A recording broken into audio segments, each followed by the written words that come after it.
Sa ating lahat. Yung purihin ng Diyos sa umagang ito. At welcome din po sa atin, sa nakikibahagi sa atin sa online, sa ating FB page. Welcome to Commoning First United Methodist Church, a church with a warm heart. Ngayon po ay April 6, first Sunday ng Abril at fifth Sunday ng Lent. At isang linggo na lang ay Holy Week na. Pinaalalahanan po tayo sa ating mga gawain natin, sa ating Sunday School at Bible Studies na ginagawa natin weekly at ganun din sa ating prayer meeting at sa Soul Connect na ginagawa natin every 6 a.m. sa ating FB page. At pinaalalahanan po tayo sa iba pa nating mga gawain tulad ng Children's Camp ng ating conference na gaganapin sa Mataas na Kahoy sa Batangas. Inaanyayahan po yung mga bata na maaring dumalo sa gawain na ito ng ating komperensya. At ang ating fast and feed, prayer, fasting and offering na pagkakataon natin ito upang magkaroon ng fasting sa panahon ng Lent at yung ating masisave ay ipagkakaloob natin sa ating Panginoon para sa ating mga outreach and witness ministries. Para po sa ating schedule ng ating Lent o sa ating Holy Week, sa Sunday po ay Palm o Passion Sunday. Lahat pong ating mga service ay regular, yung ating 7:45, 10:30 at ang Vesper service na 6:45 p.m. At ang ating Maundy Thursday, meron po tayong service at 6 p.m. Meron po tayong service na may Holy Communion. At ang ating Good Friday service na merong good 7 last words ay gaganapin po alas 9 ng umaga. At ang ating service sa Easter ay joint worship service ito ng alas 9. Magsama-sama po tayo at ito ay joint at wala din pong Vesper service. At inaanyahan din tayo ng NCCP na dumalo ng sunrise service dyan sa Bantayog ng Bayani. No? Mga maaga-aga mga alas 4 ng umaga. Ayun po. At sa Easter Sunday worship, meron din pong children fellowship at nagagawin dito sa Sunday na ito. At nais po tayong paalalahanan, actually nung Sunday ay Umcor Sunday at ito yung ating ministry ng church na tumutulong sa mga biktima ng mga disaster o tulad ng mga bagyo at ito yung pagkakataon natin na tumulong. Tingnan po natin yung video na inihanda para sa Umcor Sunday. Ngayong buwan ng Marso, pinagdiriwang ng United Methodist Church ang Umcor Sunday. Ngunit, sino nga ba ang Umcor? Ang Umcor po ay isang sangay ng United Methodist Church na siyang tumutulong sa lalong higit sa mga taong nangangailangan. Pamagitan nila, natutulungan yung mga community na kung saan sila ay nasa high-risk area. Ito po yung organization about relief giving, Committee on Relief, from the word itself. Sila yung mga maaasahan natin sa mga sakuna, sa mga kalamidad. At alam ko, sila yung first to arrive whenever na meron mga disasters na naganap. Ang Umcor po ay isang agency ng United Methodist Church sa pagtulong, sa pagtugon sa mga pangangailangan, sa oras ng mga sakuna, mga digmaan, at iba pang mga pangyayari na hindi inaasahan pero nakahanda ang ating iglesia upang tumugon, tumulong, at magbigay ng pag-ibig ng Diyos sa mga nangangailangan. Umcor ay isang regalo para sa akin. Regalo siya ng Diyos sa atin. Sila ikinumisyon para tulungan, hindi lang spiritual na sa spiritual aspeto yung mga tao, kundi sa kabuuan nila. Kaya tayo po'y nagpapasalamat, lalong higit bilang isang pastor ng United Methodist Church. Maraming salamat po sa Umcor. Ang Umcor o ang United Methodist Committee on Relief ay ang humanitarian service arm ng United Methodist Church na may layuning magbigay ng serbisyo sa mga komunidad na higit na nangangailangan sa buong mundo. Layunin din itong maghatid ng pag-asa at ipahayag ang pagmamahal ni Kristo sa mga komunidad na naapektuhan ng mga natural and human-induced disasters, lalo na sa mga komunidad na nahihirapan na muling maibalik ang dignidad ng buhay dahil sa pinsalang dulot ng mga ito. Sa Pilipinas, ang UMCOR ay nakikipag-ugnayan sa 3 episcopal area sa pamamagitan ng Disaster Management Office. Sa Manila Episcopal Area, sa pamamagitan ng suporta ng UMCOR, na isasagawa ang mga programa ukol sa paghahanda para sa mga kalamidad o disaster preparedness. Naglalayon din itong maglunsad ng mga programa upang mabawasan ang negatibong epekto ng kalamidad sa pamamagitan ng mga nature-based solutions at mga programa hinggil sa creation. Tumutugon din ang UMCOR sa maraming kalamidad mula sa pagbaha, lindol, sunog, at iba pang natural and human-induced disasters tulad ng human trafficking. Nagsusumikap din itong lumikha ng mga sustainable programs para sa mga apektadong komunidad para sa pagpapanumbalik ng kanilang buhay na may dignidad. Sa pagdiriwang ng UMCOR Sunday, inaanyayahan ang lahat na maging kabahagi ng misyon ng ating simbahan na maabot at makaagapay sa mga komunidad na higit na nangangailangan sa inyong simpleng pamamaraan tulad ng special offering. Sa pamamagitan nito, tayo'y tumutugod sa misyon na iniwan sa atin ng ating Panginoon, ang maging kabahagi at kaisa ng mga mahihirap at nangangailangan sa ating komunidad. At ito rin ay isang malaking oportunidad sa ating paglilingkod. Sabi nga sa Mateo 25:40, tandaan ninyo, nang gawin ninyo ito sa pinakahamak sa mga kapatid kong ito, sa akin ninyo ito ginawa. Muli, maraming salamat. Magpatuloy tayo sa paglilingkod sa ating Diyos at sa bayan sa pamamagitan ng United Methodist Church. Padayon!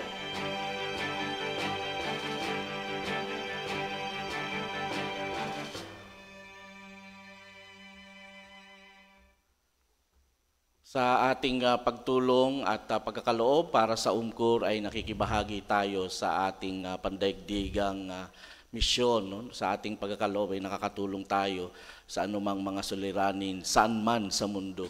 Ayan. At purihin ng Diyos at sa pagkakataong ito, nais nating batiin mga nagdiriwang ng kaarawan sa araw na ito, April 6, sina Hiljan Justiniano, Dana Andrea Martin, Imelda Pinera, Ivan Lucas Palmea.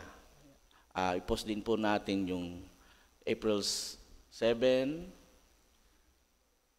8, April 9, April 10, mag-iisa, April 11, at April 12. Awitan po natin sila ng masayang awit ng pagbati.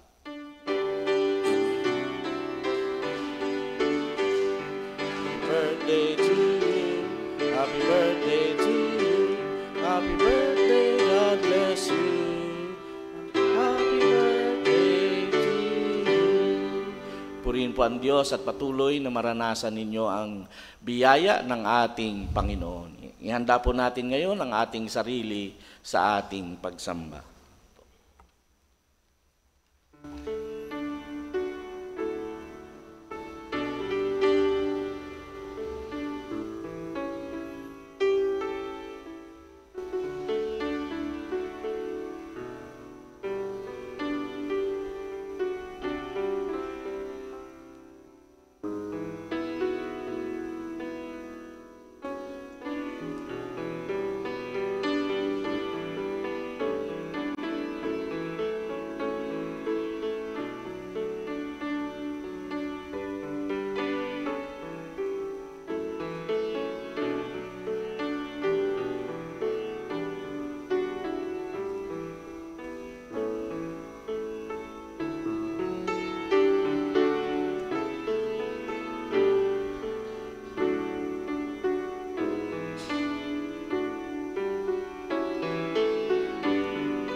Tawag sa pagsamba.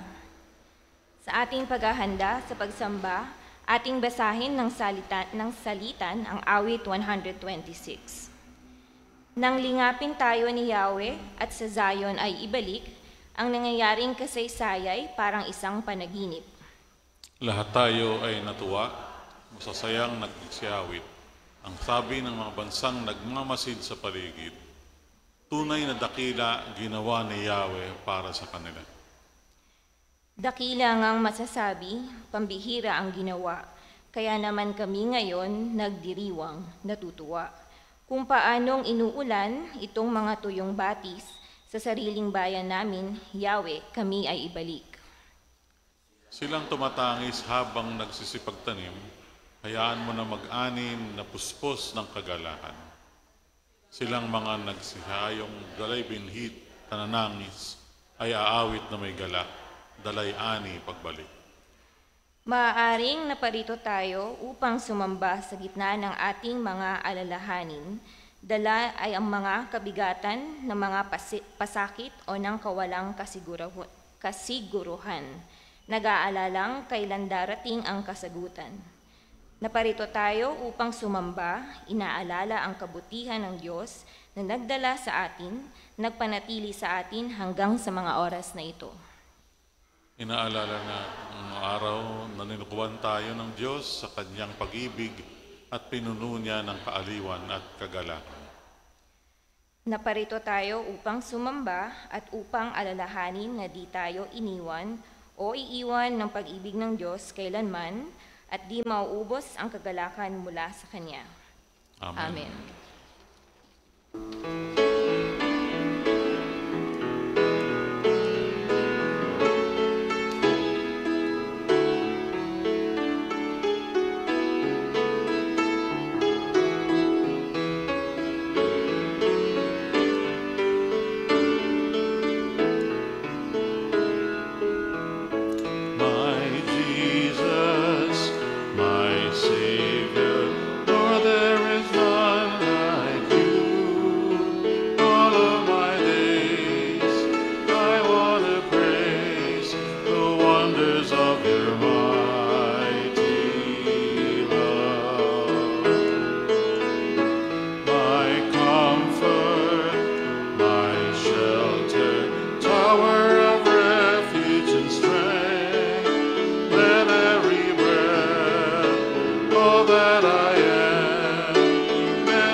Shout to the Lord, all the earth, let us sing.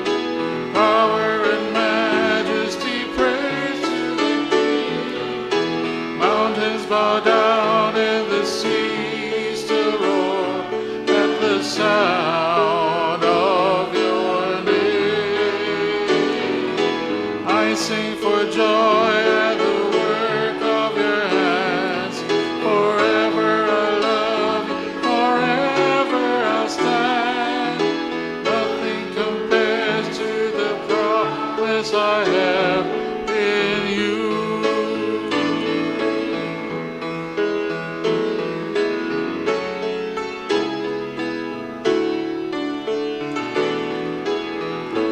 My Jesus, my Savior, Lord, there is none like you. All of my days, I want to praise the wonders of your mighty love. My comfort, my shelter, tower of refuge and strength. Let every breath, all that I am, never cease to worship you. Shout to the Lord, all the earth, let us sing. Power and majesty, praise to the King. Mountains bow down and the seas still roar at the sound of your name. I sing sing for joy at the work of your hands. Forever I love you, forever I'll stand. Nothing compares to the promise I have in you.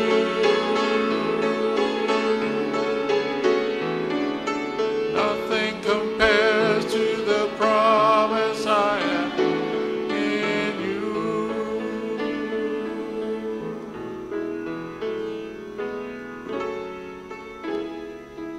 Tayo pong lahat sa panalangin.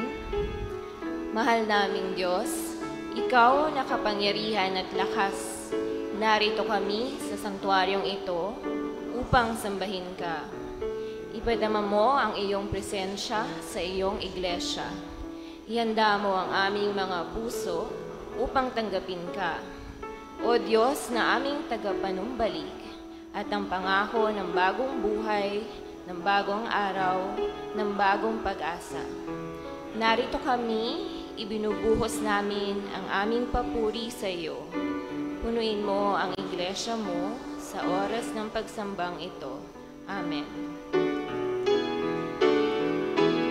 Shout to the Lord, all the earth, let us sing. Power and majesty, praise to the King. Mountains bow down and the seas shall roar at the sound of your name. I sing for joy at the work of your hands. Forever I love you, forever I'll stand. Nothing compares to the promise I have in you.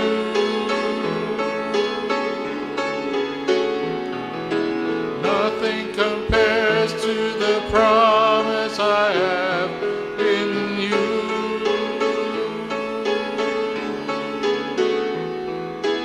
Nothing compares to the promise I have in you.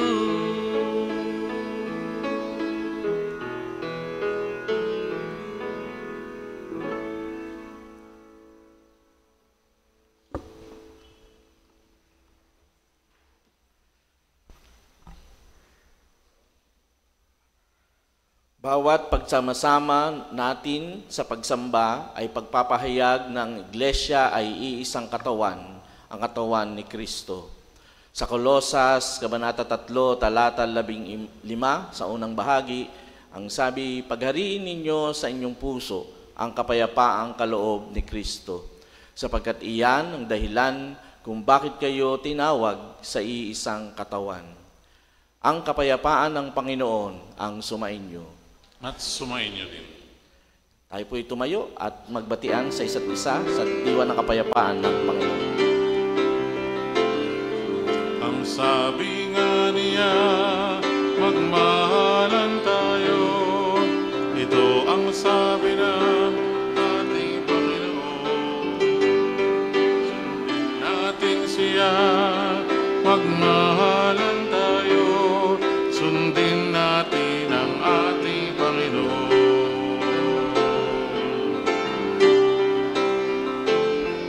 Ang sabi nga niya, magbigayan tayo. Ito ang sabi ng ating Panginoon. Sundin natin siya, magbigayan tayo. Sundin natin ang ating Panginoon.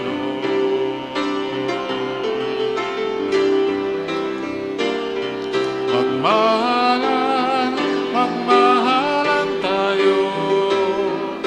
Ano pa man ang ating kinalalagyan. Magbigayan, magtulungan tayo.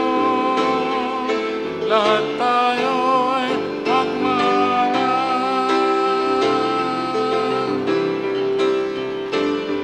Ang sabi nga niya, magtulungan tayo. Ito ang sabi ng ating Panginoon.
Pagpapahayag ng salita ng Diyos.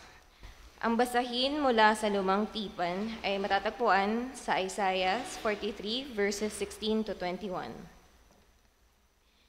Iyan ang sinasabi ni Yahweh, na siyang gumawa ng daan sa gitna ng dagat upang maging kalsadang tawiran. Siyang nanguna upang malupig ang isang malaking hukbo. Nilipol niya ang kanilang mga kabayo at ang kanilang mga karwahe winasak. Sila'y nabuwal at hindi na nakabangon, parang isang ilaw na namatay ang bingas. Ito ang sabi niya, ilibing muna sa limot at huwag nang alalahanin pa ang mga nangyari noong unang panahon. Masdan mo, ako'y gagawa ng isang bagong bagay.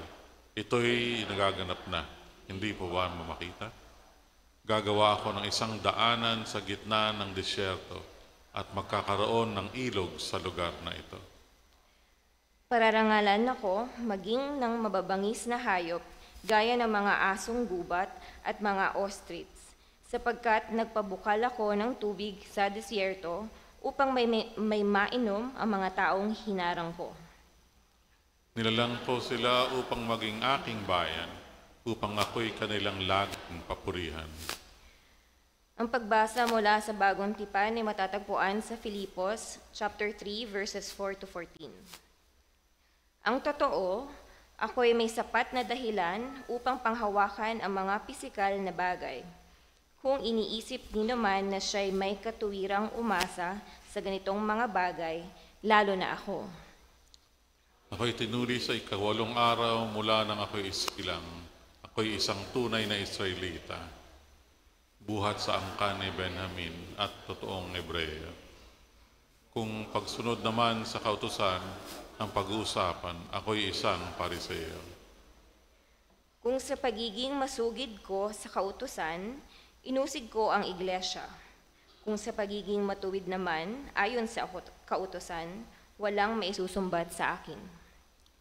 Ngunit dahil kay Kristo, ang mga bagay na pinapahalagahan ko noon ay itinuring kong walang kabuluhan ngayon.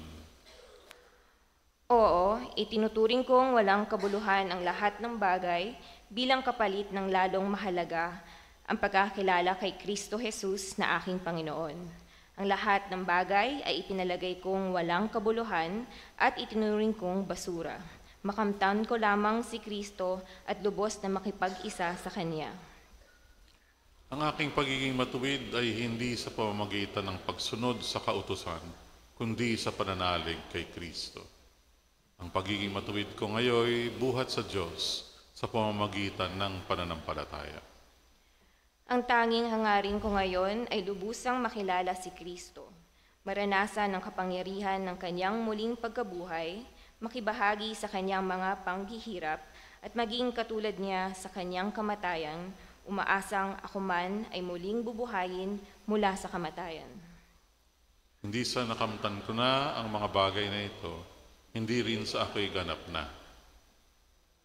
Ngunit sinisikap kong makamtan ang gantimpala sapagkat ito ang dahilan kung bakit ako'y tinawag ni Kristo Jesus. Mga kapatid, hindi ko ipinapalagay na nakamit ko na ito. Ngunit isang bagay ang ginagawa ko. Habang nililimot ko ang nakaraan at sinisikap na marating ang layuning nais kong makamtan. Nagpupunyagi ako patungo sa hangganan upang makamtan ang gantimpalang ng pagkatawag sa akin ng Diyos. Sa pamamagitan ni Kristo Jesus, ang buhay na nasa langit. Ito ang salita ng Diyos. Salamat sa Diyos.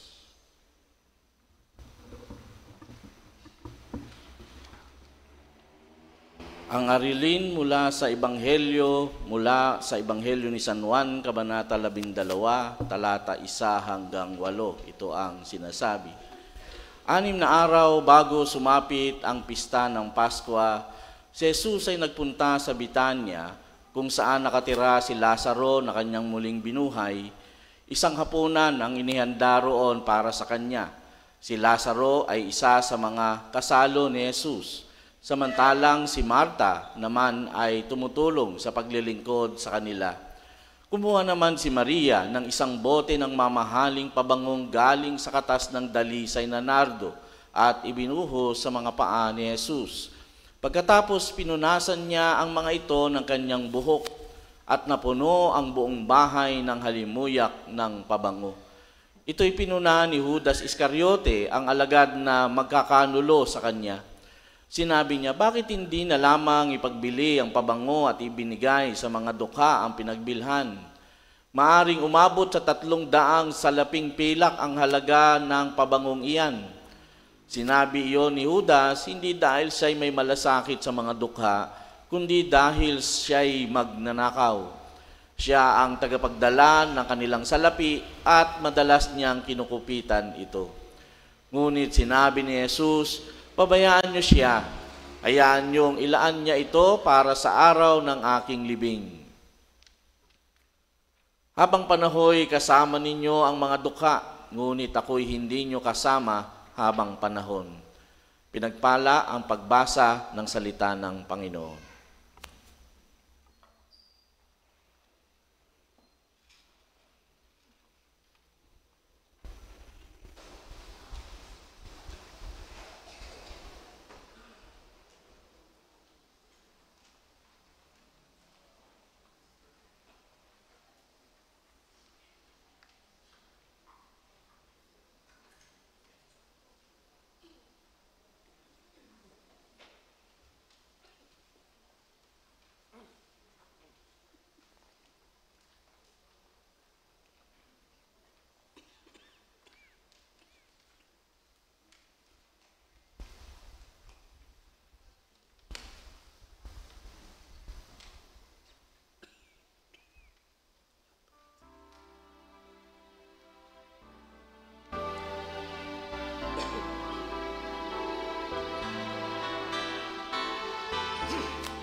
To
Purihin ng Diyos, tunay ang ating Panginoon ay gumagawa ng daan sa ating buhay. Amen po ba?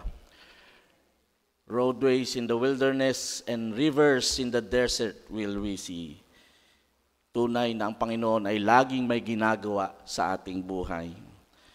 Ito'y base sa ating Old Testament reading na matatagpuan sa Isaias.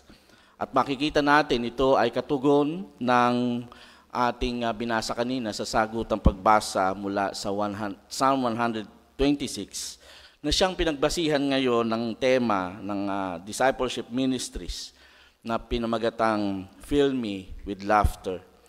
Ang awit na ito ay tungkol sa malaking tuwa at saya na dulot ng Panginoon dahil sa kanyang pagliligtas, lalo sa mga taong namuhay, gumagawa na may paghihirap, hapis at pagdurusa. Kung kaya nang tumugon ang Diyos, nakaranas sila ng tuwa o walang mapagsiglang tuwa o saya. Kailan nga ba tayo huling tumawa ng malakas? Sabi nga ng kanta, kung ikaw ay masaya, tumawa ka. Ha ha ha. Hindi dahil merong nakakatuwa o meron tayong pinagtatawanan, kundi dahil sa kakaibang saya ng nararamdaman. Meron tayong iba't ibang paraan ng pagpapahayag ng ating saya, lalo dahil sa malaking pasasalamat o matinding kasiyahan, hindi lang sa pagtawa o sa matinding kagalakan. Tulad ng makikita natin kay Maria na kapatid ni Marta at Lazaro sa ating gospel ngayon. Di naman tawa o kasiyahan, ngunit kakaibang pagpapahayag ng kagalakan, pagmamahal at pagdakila.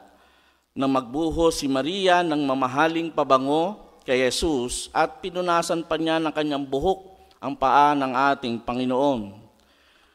Tinuligsaman siya ng nakapaligid sa kanya, meron siyang malinaw na layunin sa oras na yon, ang ipahayag ang kanyang pag-aalay ng pagmamahal at pagdakila. Ito ay mula sa puso ng tunay na nagmamahal at nag-aalay ng sarili. Ito ang ating pagbubulayan ngayon, ang pag-aalay ng sarili ni Maria sa ating Panginoon, ang anatomy ng kanyang pag-aalay, sakripisyo at paglilingkod. Tayo sumandaling manalangin.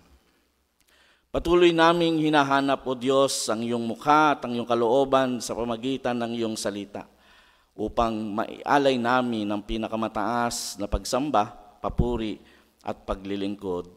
Pangunahan nawa kami ng iyong Espiritu. Ito po aming dalangin sa pangalan ni Jesus. Amen. Dalawang bagay ang kakaibang ginawa ni Maria sa mga oras na ito.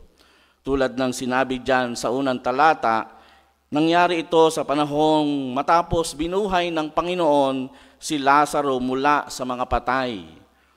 At maaring dumalaw uli ang ating Panginoon sa kanila upang kamustahin ang mga BFF niyang magkakapatid. Una, makikita nating nagbuo si Maria ng mamahaling pabango. Kung tutuusin, hindi siya talaga basta-basta pabango. Sinasabing isa itong ointment o special na oil na napaka-rare at sa India o Himalayas lang matatagpuan. Kaya gano'n na lamang siya kamahal. Kaya din hindi basta-basta ginagamit at maaring sa natatanging okasyon lang ito pwedeng gamitin. Ito yung bagay na bibilin mo pero hindi mo ginagamit dahil sa napakamahal at rare. Maaring ginagawang koleksyon o bahagi ng kayamanan. Sabi ng komentary, tinuturing itong isang kayamanan na pwedeng ipamana o iregalo. Kaya maaring minana ito sa pamilya ni Maria o bigay sa kanila. Kaya meron sila nito. Kung matagal na silang meron nito, mapapansing hindi ito ginamit nung namatay si Lazaro na kapatid nila. Kaya masasabing napakahalaga nito para sa kanila. Pero ito ay binuhos sa ating Panginoon sa kanyang paa. Makikita nating lalong mahal ito dahil isang gamitan lang ito at pagkatapos ay wala na. At nang binuhos ni Maria ang pabangong ito, pinunasan niya ang paa ng ating Panginoon sa pamagitan ng kanyang buhok na isang hindi din karaniwang ginagawa. Yun lang maglugay ng buhok ang babae ay hindi nakaraniwan. Gamitin pang pamunas sa isang lalaki ay talagang hindi karaniwan. Kaya parang napakaskandalo ng ginawa ni Maria. Kaya sa ibang version ng kwentong ito, sa ibang gospel, ito ang isang puna. Lalo ang gumawa nito ay isang masamang babae. Ganun na lamang ang ginawa ni Maria kay Jesus sa pagpapahayag ng kanyang pagmamahal at pagdakila. Alam natin dahil si Jesus ang bumuhay sa patay ng kanilang kapatid. Kaya maari ganun na lamang ang kanilang pagpapasalamat lalo para kay Maria. At posible din naman maaring lubos na nagpapasalamat si Maria dahil sa ginawa ni Jesus sa kanyang buhay. Sa ibang gospel, ibang version ang meron nito, at ang nakalagay doon ay masamang babae yung gumawa o nagpugpog ng halik sa paanan ng ating Panginoon. Napugpog ng halik at luha ang paanan ng ating Panginoon. Bagamat maaring magkaibang pangyayaring ito o kahit na may pagkakatulad, posible na itong si Maria ay katulad ng babaeng yon na nakaranas din ng matinding pagmamahal o himala mula sa ating Panginoon. Kaya masasabi natin ganun na lang ang pag-aalay ni Maria ng mamahaling pabango at kumilos na ikakababa niya, mapangaralan lang ang ating Panginoon. Kaya isa sa tinitignan natin dito, una, ginawa ito ni Maria mula sa tapat na pagmamahal at pagdakila, pasasalamat at paglilingkod. Kaya gano'n na lang ang ginawa ni Maria. Hindi niya iniisip ang halaga ng pabango na kanyang gagamitin, kundi alam niya kung sino ang karapat-dapat pag-alayan ng pabangong ito, walang iba kundi si Jesus. Dito niya pinadama ang walang pagsiglang saya o tuwa. Dito niya pinahayag ang lubos niyang pasasalamat at kanyang pagmamahal, kahit ilugay pa niya kanyang buhok upang punasan ang Panginoon, gagawin niya. Kahit siya'y magpakababa sa harapan ng tao o mapahiya, basta maitaas at mapaglingkuran lamang ang Panginoon. Naging totoo sa kanyang sinasabi dito sa awit 126, lalo sa verse 5-6. Silang tumatangis habang nagsisitanim, hayaan mo na mag-ani na puspos ng kagalakan. Silang nagsihayong dalay binhit na nanangis, ay awit na may galak, dalay ani, pagbalik. Tungkol sa nakaranas, ang awit na ito ay tungkol sa karanasan ng pagliligtas o restoration at healing. Una ay nakaranas sila ng hapis at pagdurusa, ngunit dahil sa Panginoon, nakaranas sila ng kakaibang saya at tuwa. Alam nating halos magtampo silang magkapatid na Marta kay Jesus. Kasi inisip nilang hindi sana mamamatay si Lazaro kung maagang dumating ang ating Panginoong Jesus. Dahil alam nilang mapapagaling niya si Lazaro. Pero iba ang ginawa ni Jesus na kahit namatay ang kanilang kapatid, binuhay naman ni Jesus si Lazaro mula sa mga patay. Isang bagay na napakalaking bagay para sa kanila. Lalo nakasaksi sila ng pagkabuhay ng isang patay. At ito ang isang focus ng gospel ni John, kung kaya lalo siyang nakilala dahil sa pagbuhay ng patay lalo kay Lazaro. Kaya lubos ang kanilang pasasalamat at pagkamangha, ganoon na lang ang pagdakila ni Maria kay Jesus. Di man siya tumawa habang pinupunasan niya ang ating Panginoon, baka lalong iba na ang tingin kay Maria kapag nagtatawa pa siya habang ginagawang pagpupunas sa paa ng ating Panginoon.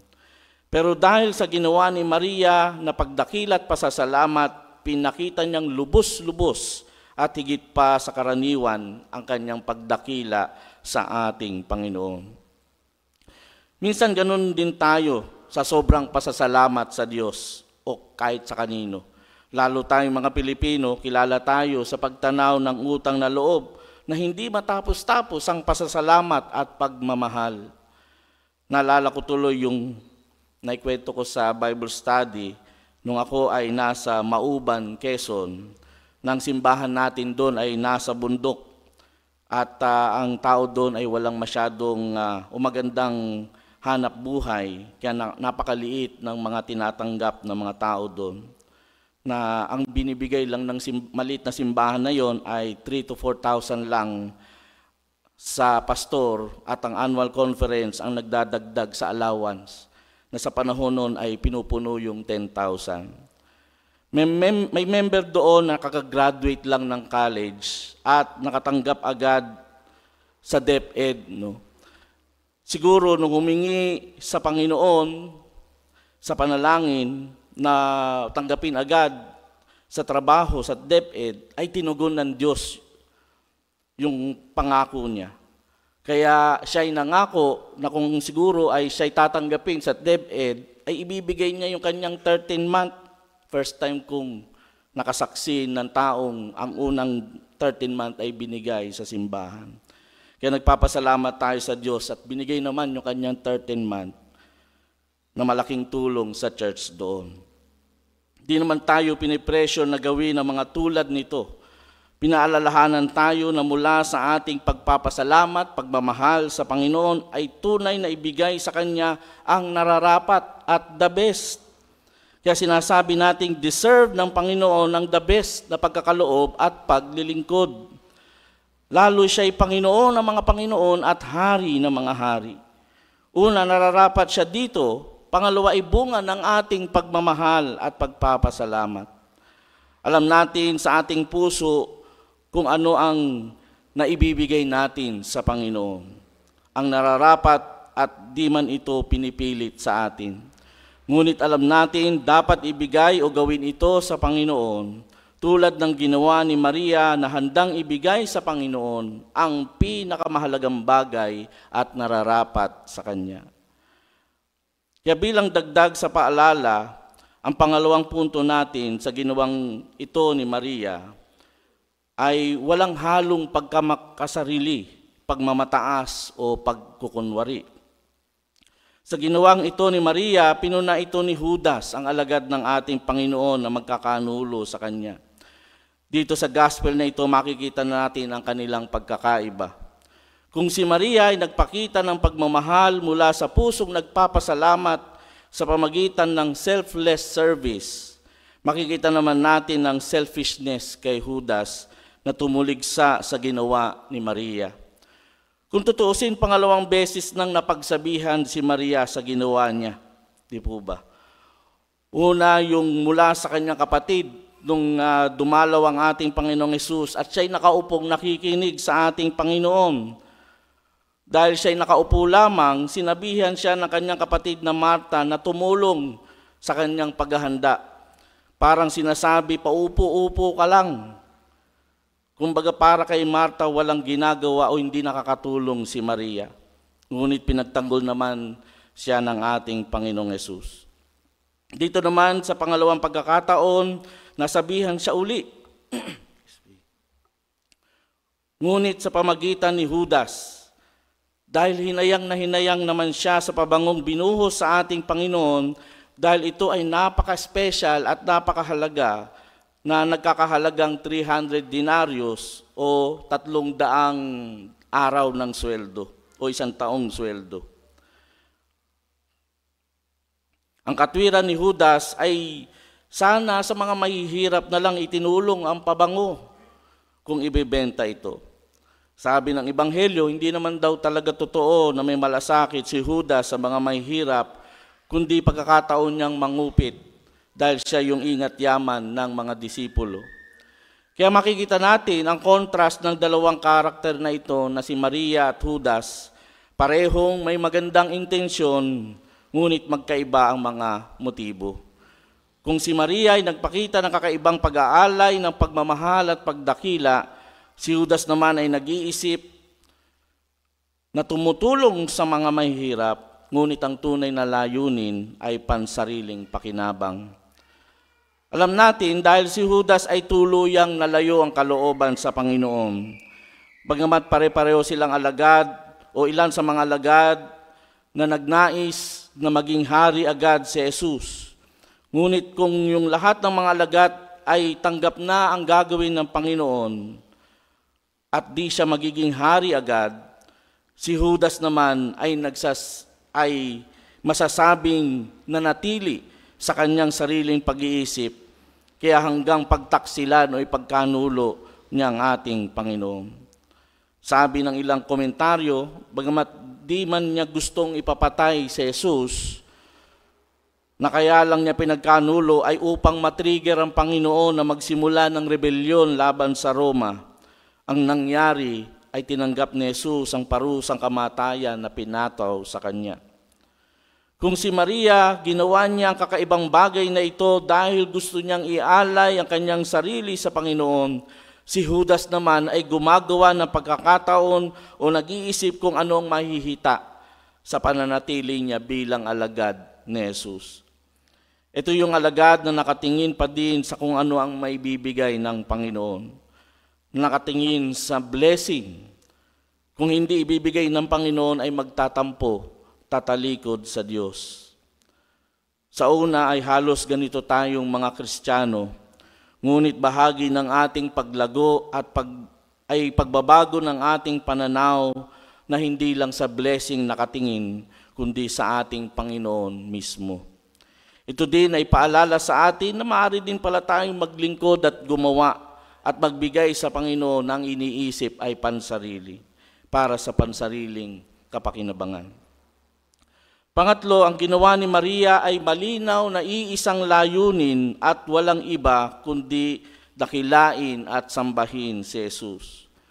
Tulad ng sinasabi ni Apostol Pablo sa mga Pilipos, iisang bagay ang kanyang hangarin, ang makilala si Kristo, ang maranasan ang kapangyarihan ng kanyang pagkabuhay na maguli, at isang bagay ang kanyang ginagawa, kinakalimutan ng nakaraan, sinisikap na marating ang kanyang layunin at nagpupunyaging makamtan ng gantimpala ng pagkatawag ni Kristo. Naniniwala tayong malinaw at iisa ang nais ni Maria, walang iba kundi ang paglingkuran at dakilain si Jesus. Malinaw ang kanyang focus. Ang kanyang buhay ay umiikot o nakasentro sa pagsunod at paglilingkod kay Jesus.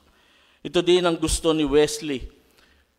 Ang singularity of vision o yung tinatawag niyang purity of intention, na walang ibang ninanais sa ating buhay kundi ang makilala si Jesus, sumunod at paglingkuran siya. Tulad ng sinasabi ni Pablo, lalo tayong nagkakaroon ng isang layunin, pagsunod at paglilingkod sa Kanya, kung anumang bagay na maaring pakinabang ay inaari nating kalugihan.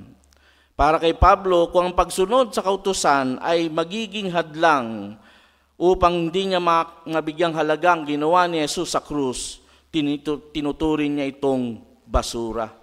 Anumang bagay na ituring ninuman na mahalaga, kung ito ay hadlang upang makita ang halaga ng ginawa ni Kristo sa krus, ay baliwala.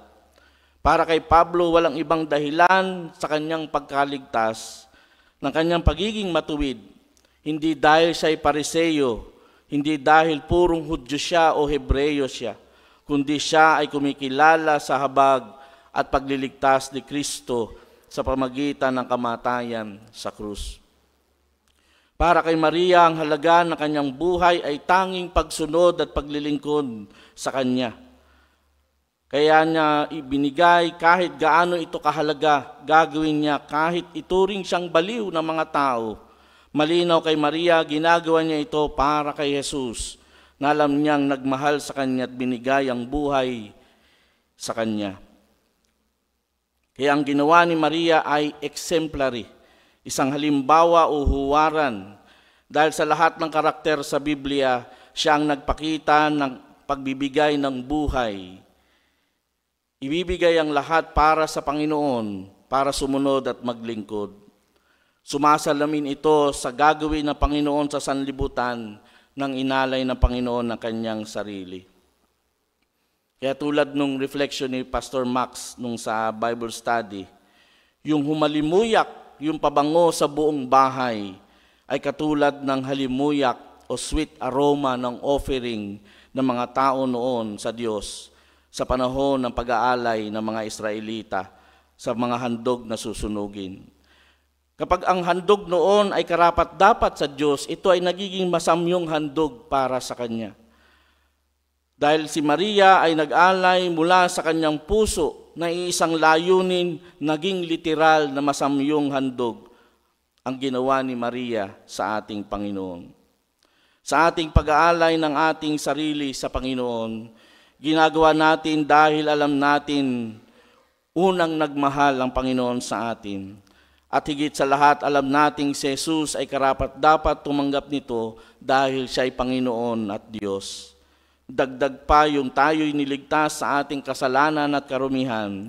Inalis tayo sa pagdurusa, paghihirap, at maraming pagkakataon na inililigtas at laging inililigtas ng Panginoon. Ang ating pag-aalay ng sarili ay di upang bigyang kaluguran ng Panginoon, kundi dahil alam nating siya ang unang nag-alay ng kanyang sarili. Ginagawa din natin ito hindi dahil sa pansariling pakinabang o may halong ibang motibo, walang halong pagkukunwari. Naririto tayo sa simbahan, sumasambat, naglilinggod, hindi dahil madami tayong makukuha, kundi naparito tayo para ialay sa Panginoon ang ating buhay dahil sa kanyang pagmamahal at dahil siya'y karapat-dapat.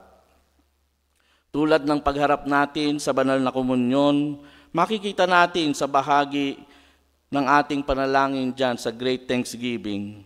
Sinasabi dyan, "And so in remembrance of these your mighty acts in Jesus Christ, we offer ourselves in praise and thanksgiving as a holy and living sacrifice in union with Christ's offering for us."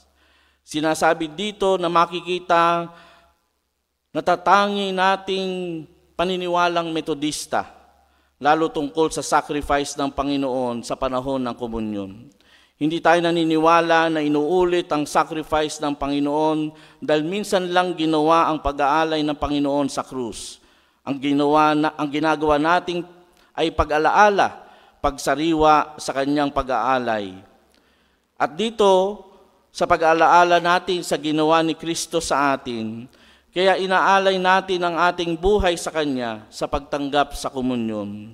Inaalay, tinatalaga natin ang ating sarili, ang ating buhay. Sa tuwing tayo ay nagkukomunyon, hindi upang tayo ay iligtas o mahalin ng Panginoon, kundi dahil naranasan natin ang Kanyang pagmamahal. Kaya tinatanggap natin ang komunyon, ang ginawa niyang pag-aalay, kaya inaalay din natin ang ating sarili sa Kanya.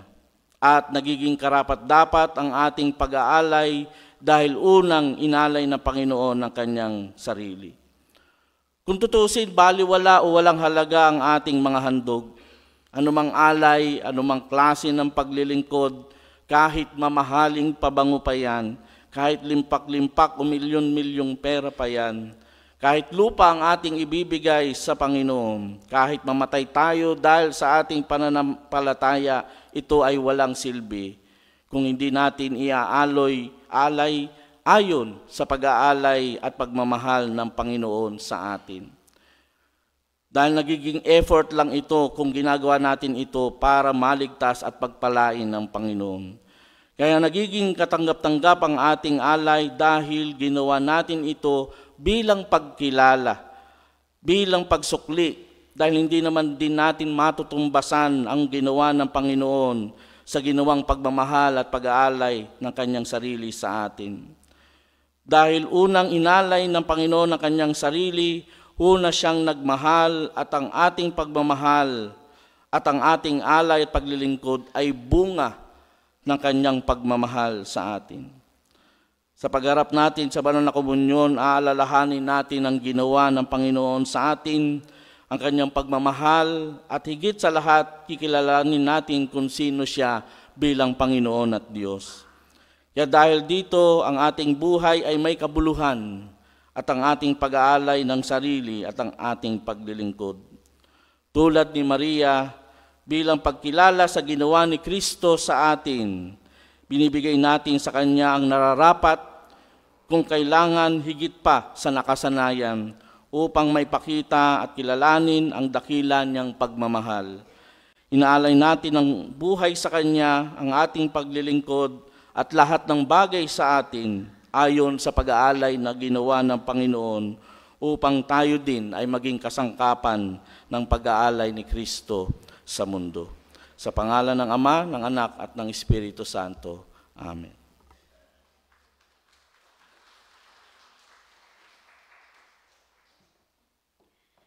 Pagtugon sa salita ng Diyos. Tawag ng pagkakaloob.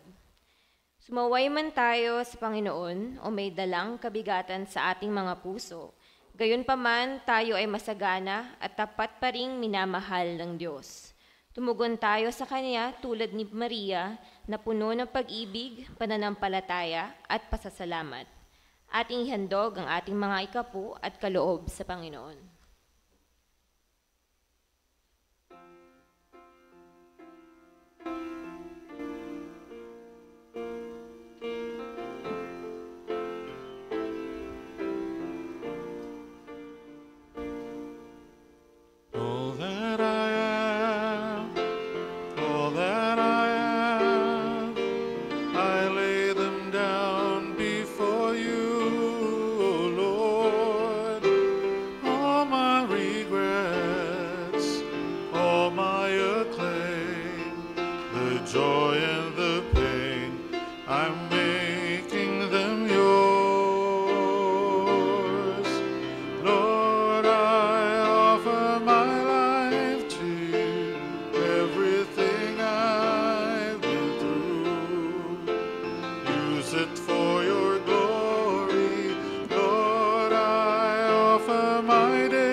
Aming Diyos na mapagmahal, Ikaw ang pinanggagalingan ng lahat ng kagalakan at ng bawat ganap na kaloob. Tanggapin mo itong mga handog na mula sa aming mapagpasalamat na puso, gaya ng pagbuhos ni Maria ng kanyang pagmamahal kay Jesus sa pamagitan ng mamahaling pabango. Amin ding binubuhos ang aming mga kaloob sa iyo ng may pag-ibig. Magbigay karangalan nawa sa iyo ang mga ito. Ngayong panahon ng Kwaresma, mapagbulay-bulayan nawa namin ang kasaganahan na iyong binubuhos sa aming mga buhay. At sa aming pagtugon, tulungan mo kaming mamuhay ng may pagmamahal at bukas palad. Pagpalain ang mga kaloob na ito at kami rin, gamitin upang magdala ng iyong pag-asa at kagalakan sa mundo. Sa ngalan ni Kristo, ito ang aming panalangin. Amen. We gather here in Jesus' name. His love is burning in our hearts like living flame. For through His loving Son, The Father makes us one. Come take the bread, come drink the wine, come share the Lord. We gather here in Jesus' name. His love is burning in our hearts like living flame. For through His loving Son, the Father makes us one. Come take the bread, come drink the wine, come share the Lord.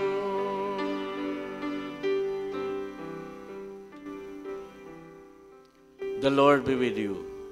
And also with you. Lift up your hearts. We lift them up to the Lord. Let us give thanks to the Lord our God. It is right to give our thanks and praise. It is right and a good and joyful thing, always and everywhere, to give thanks to you, Almighty God, Creator of heaven and earth. You brought all things into being and called them good. From the dust of the earth, you formed us into your image and breathed into us the breath of life. When we turned away and our love failed, your love remained steadfast. When rain fell upon the earth for 40 days and 40 nights, you bore up the ark on the waters, saved Noah and his family, and made covenant with every living creature on earth. When you led your people to Mount Sinai for 40 days and 40 nights, you gave us your commandments and made us your covenant people. When your people forsook your covenant, your prophet Elijah fasted for 40 days and 40 nights. And on your holy mountain we heard your still small voice. And so with your people on earth and all the company of heaven, we praise your name and join their unending hymn. Tayo po tumayo.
Holy are you and blessed is your Son, Jesus Christ. When you gave him to save us from our sin, your Spirit led him to the wilderness where he fasted 40 days and 40 nights to prepare for his ministry.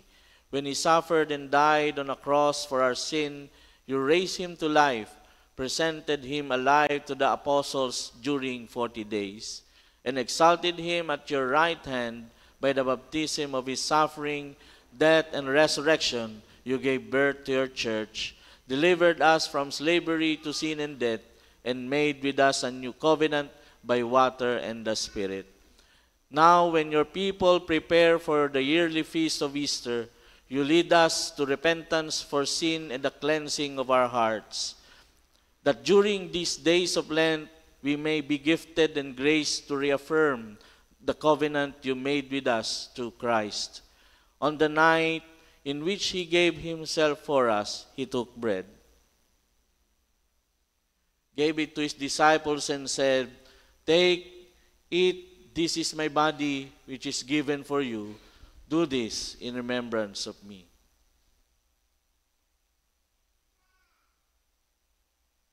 When the supper was over, he took the cup,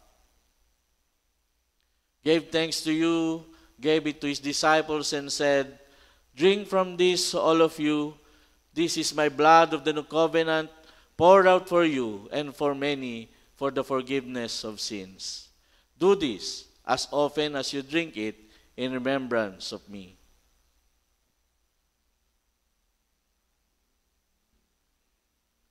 And so, in remembrance of these your mighty acts in Jesus Christ, we offer ourselves in praise and thanksgiving as a holy and living sacrifice in union with Christ's offering for us as we proclaim the mystery of faith. Christ has died, Christ is risen, Christ will come again. Hosanna in the highest, Hosanna in the highest, Hosanna in the highest. Pour out your Holy Spirit on us gathered here, and on these gifts of bread and wine. Make them be for us the body and blood of Christ, that we may be for the world the body of Christ, redeemed by His blood. By your Spirit, make us one with Christ, one with each other, and one in ministry to all the world, until Christ comes in final victory and we feast at His heavenly banquet. Through your Son, Jesus Christ, with the Holy Spirit in your holy church, all honor and glory is yours, Almighty God, now and forever. Amen. The body of Christ given for you.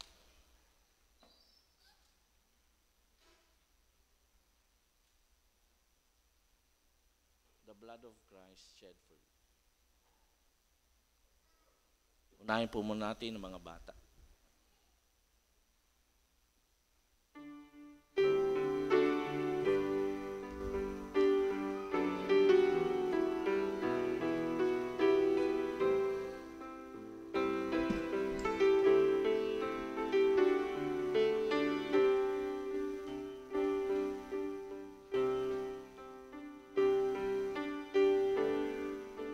Ito ang tinapay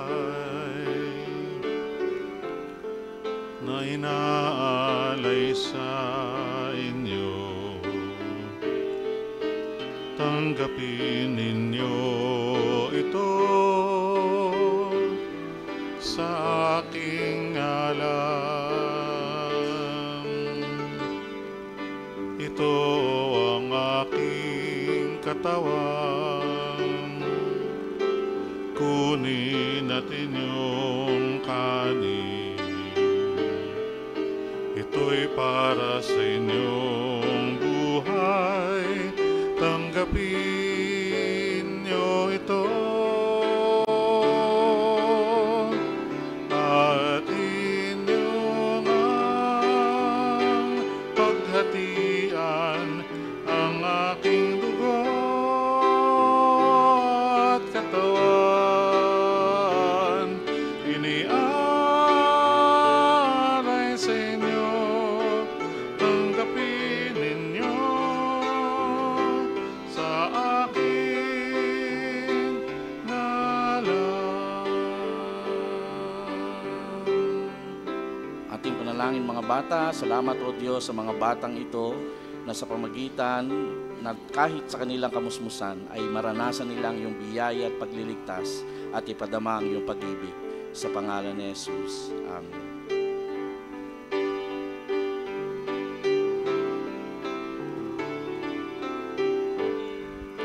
Ito ang saro na inaalay sa inyo. Tanggapin ninyo ito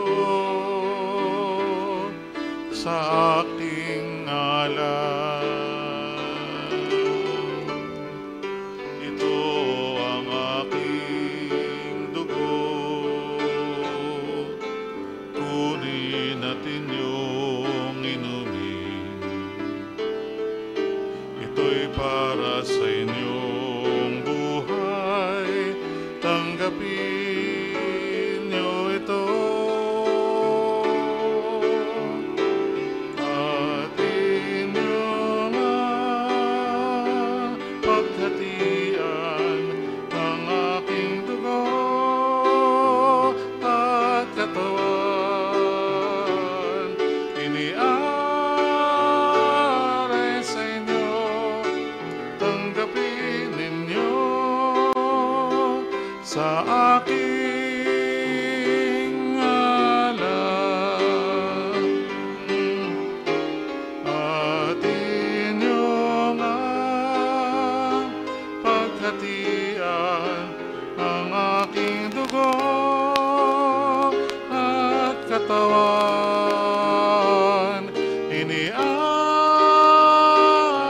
sa inyo, tanggapin ninyo sa aking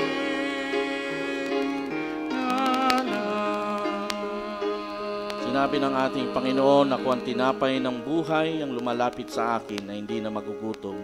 Lumapit nawa tayo sa ating Panginoon at matagpuan siya na pinagkukunan ng ating buhay at lakas at pag-ibig.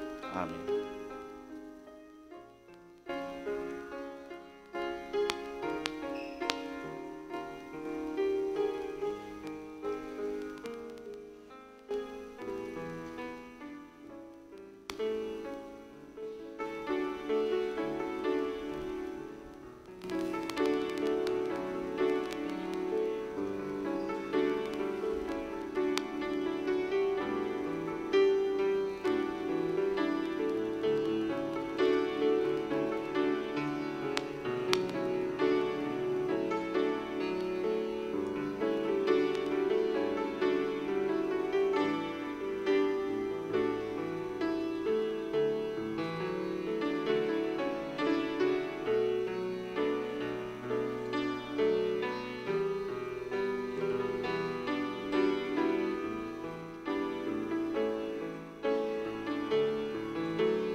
Sinabi ng ating Panginoong Hesus, ako ang tubig na nagbibigay buhay, ang lumalapit sa akin na hindi na mauhaw.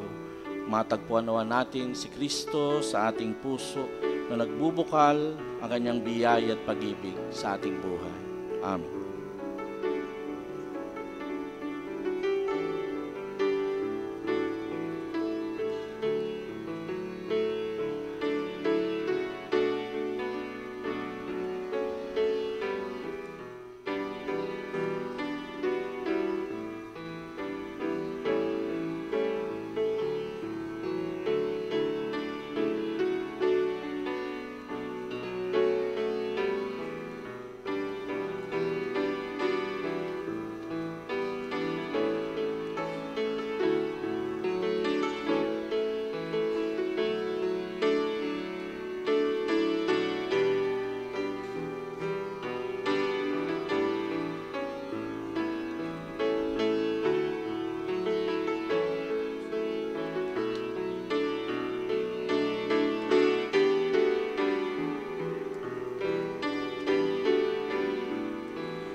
Sinabi ng ating Panginoon, ako ang puno, kayo ang mga sanga.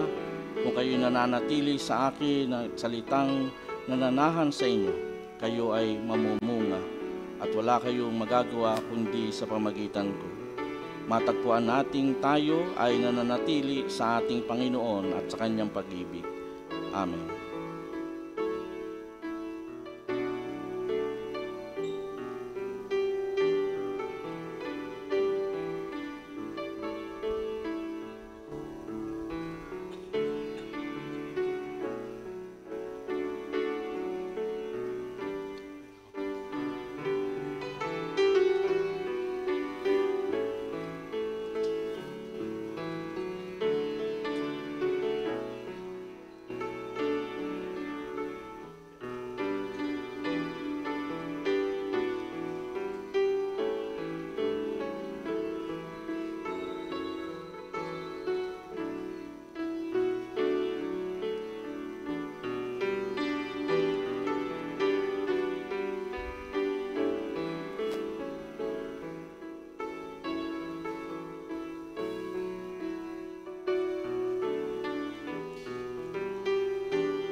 In Christ alone my hope is found.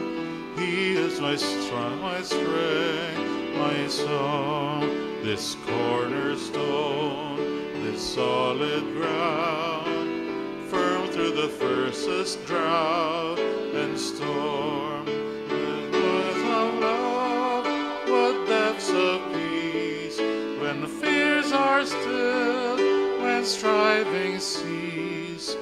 My comforter, my all in all, here in the love of Christ I stand.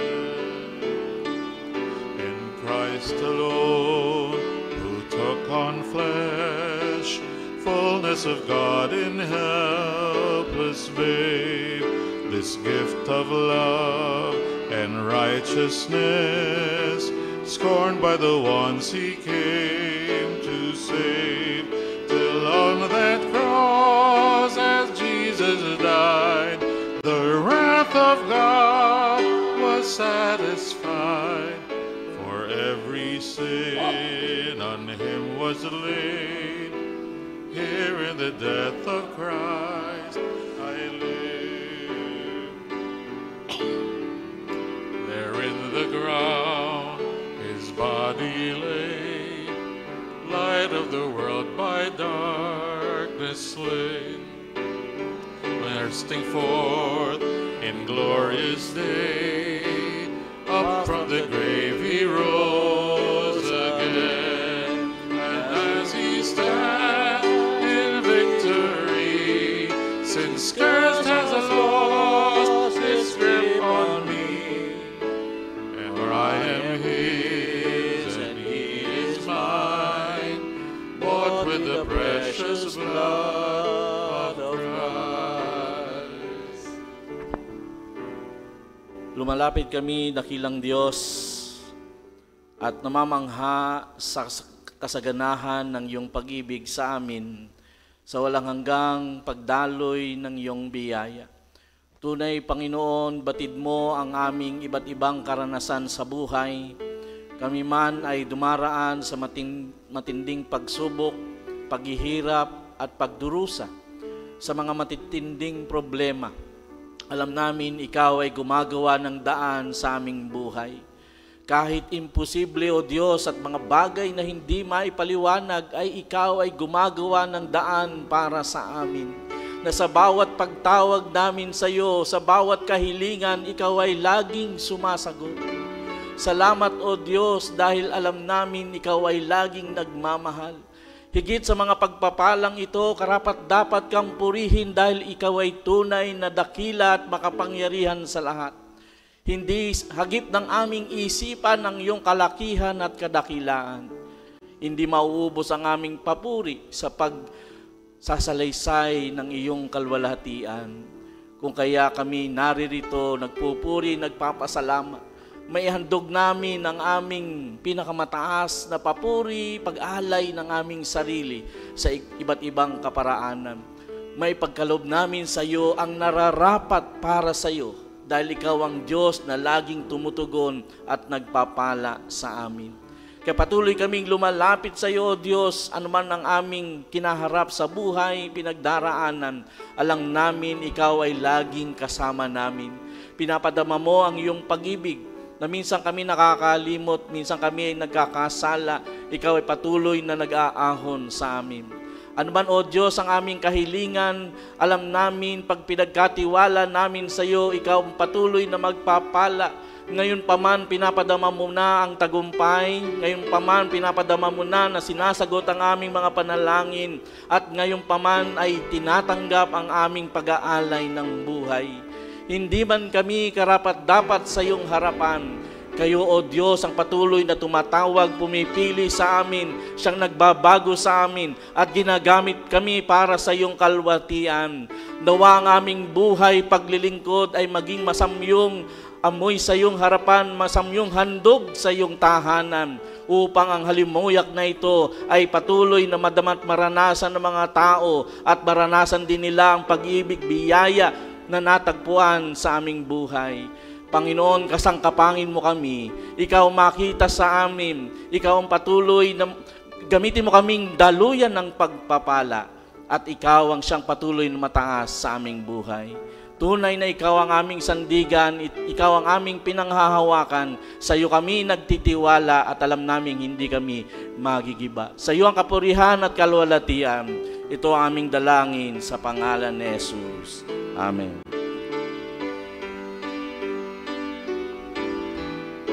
No guilt in life, no fear in death. This is the power of Christ in me. From life's first cry to final breath, Jesus commands my destiny. No power of hell, no scheme of man can ever pluck me from his hand till he returns or calls me home. Here in the power of Christ I stand.